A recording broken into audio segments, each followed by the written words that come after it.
Derrière les murs de cet hôtel, en plein cœur d'Amsterdam, l'interpellation s'est déroulée sans heurts. Hier, vers 19 h, Santiago est retrouvé vivant avec ses parents.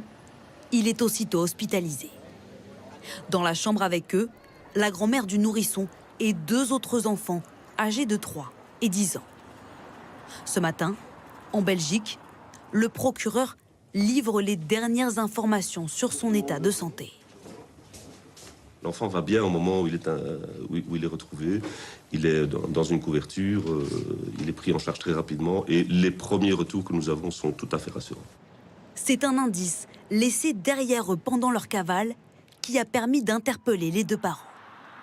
Il s'agit du support d'une carte SIM retrouvée dans leur voiture. Ils avaient abandonné le véhicule à Charleroi en Belgique 2 jours après l'enlèvement de leur enfant dans un hôpital de la région parisienne. Grâce à cet élément, les enquêteurs ont ainsi pu remonter jusqu'à un numéro de téléphone localisé aux Pays-Bas, dans l'hôtel.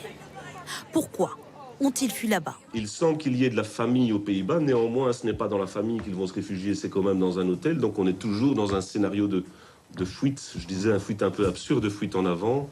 Ce qui les motive, je ne vais pas le commenter puisque je ne le sais pas. D'autres membres de la famille sont suspectés de les avoir aidés dans leur cavale. 2 hommes, dont un mineur, sont incarcérés, soupçonnés d'avoir accompagné le couple en Belgique. Une femme est également mise en examen, poursuivie pour non-dénonciation de crime.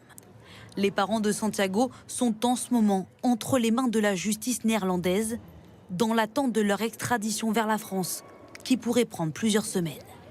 Ils encourent jusqu'à 30 ans de réclusion criminelle.